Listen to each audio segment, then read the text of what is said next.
Hello, hello, hello, and welcome to a quick overview of Victoria 3 Dev Diary number 149, Other Changes. We are very close to the release of 1.9 and Charters of Commerce, so close that now we're just looking at miscellaneous changes.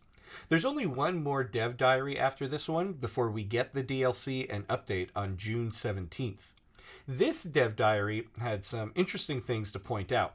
One or two that were discussed previously, and a couple that are brand new. So if you're a busy gamer on the go and don't have time to read the Dev Diary, here's a quick TLDR overview of what was discussed. If you want to read the full Dev Diary, and I highly suggest that you do, as always, a link to it is in the description. Let's dive in. First up was bulk formation actions. We heard about this in a previous Dev Diary, but now we have an image to give us an idea of what it will look like.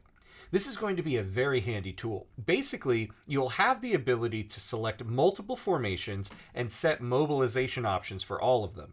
The blue number on the mobilization options show you how many formations are using that mobilization option.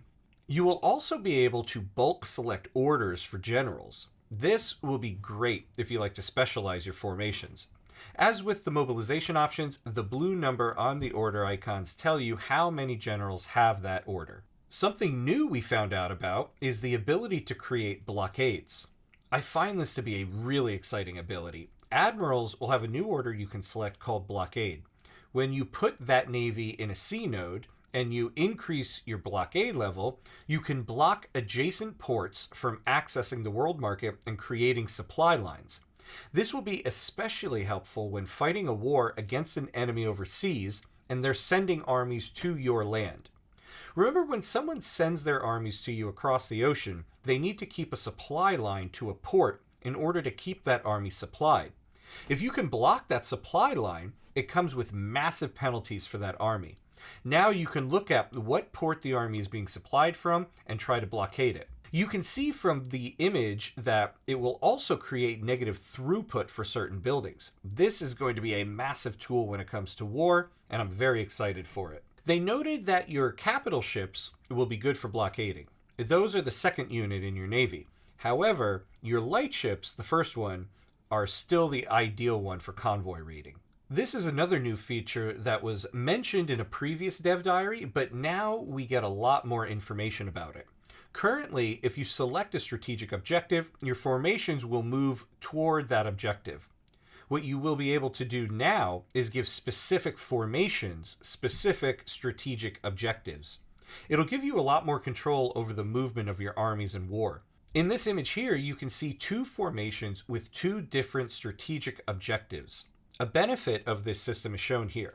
You have two war goals. You can select which army you want pursuing which goal. One army goes for one goal while the other goes for the other. This ability creates a multitude of options. I think this will be especially good for naval invasions as well. For example, when fighting Russia, I like to naval invade the East Coast with a small landing party and head west, occupying incorporated states along the way. I've always wanted to be able to tell that formation to head towards the main front on the west, or head towards the Russian capital.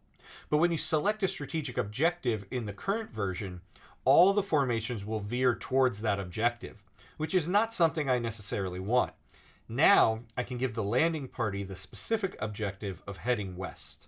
A change coming is now there will be a tooltip that will tell you if a war goal is contested, and if not, what conditions need to be met in order to make that happen. I think this change is very emblematic of this Dev Diary. The most you can really say for this change is there's going to be a new tooltip. However, you're going to find this change to be one of the most beneficial of the update. It's funny because sometimes the smallest changes are the biggest. Knowing more information about what you need to do in war is going to be vital. After a while, you start to instinctively know what this tooltip will tell you, but if you're playing the game on a night where you don't have all of your brain cells firing for whatever reason, even the most seasoned veterans of the game will find it nice to have the game just give you the information. This is an excellent change. There's a change to how prosperity is calculated for companies. Now a company's prosperity will be based on comparing the productivity of its buildings compared to the productivity of all the other building types around the world. The example they gave is that let's say you have a company that owns logging camps and rye farms. Your company's prosperity from productivity will be calculated by comparing the company logging camps to all the other logging camps in the world, and the company rye farms productivity to the productivity of all the other rye farms in the world. Now you can create monopolies for countries. In a previous dev diary, they explained how monopolies for companies will work. Basically, you give a company a monopoly on a certain building type, and now only that company can create those buildings. You will also have the ability now to do that for your country. You can give the government a monopoly on a certain building type, and then the private sector can no longer make those buildings, only the government. Another great layer strategy in regards to your economy.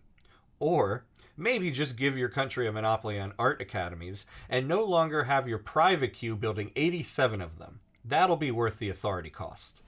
You'll now have the ability to create custom RNG seeds. You'll hear this term used sometimes, RNG, and for anyone who's never had it defined for them, this refers to random number generator. They mention this will be great for modders. I'm not a modder myself, so the value of this is kind of lost on me, but it sounds useful. I suppose outside of modding, it'll also be useful if you like the start you have in a certain run and you would like to try again with the same conditions. In general, the more options and customization you have in the game, the better, so yay to this. This is another one where they're just adding a new tooltip, but honestly, this is fantastic news. Now you'll be able to see a list of the recent things your private queue has built. This is great. There are so many times I realize I haven't looked at the private queue in a little bit, and I have no idea what they've done. What have you done, private queue? What have you done? Now you'll be able to see. Another change is now when you first start colonizing a state, you'll get a pop-up that'll give you an option to immediately create a port for a price. Another excellent change. As it is right now, when you start colonizing, the colonizing won't actually start until you build a port. You have to add a port to your construction queue and bump it up to the top of the list so that the colonizing will begin. Another change that will make life a little easier in the game. Another great small change, and this one for movements. Now the icon for a movement's core ideology will be on the outliner. Or if the movement has a flag associated with it, it'll have that. What a wonderful example they gave. You'll also be able to see what laws the movement supports or opposes in a tooltip, making it easier to quickly refresh your memory. The next change is now you will be able to bring up map modes that are relevant to a window you have open. In the example here, we have the Buildings tab.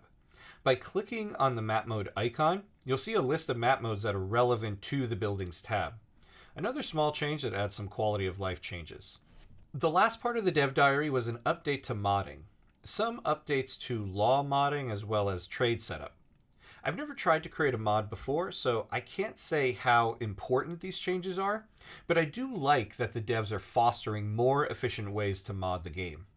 If there are any modders watching, let me know in the comments how helpful these changes are, because it will be something interesting to know. We only have one more dev diary to go before the release of 1.9 and Charters of Commerce on June 17th. I cannot wait to play this new version of the game, as well as release a bunch of new tutorial videos. That's it for now. Thank you for watching, and as always, be awesome.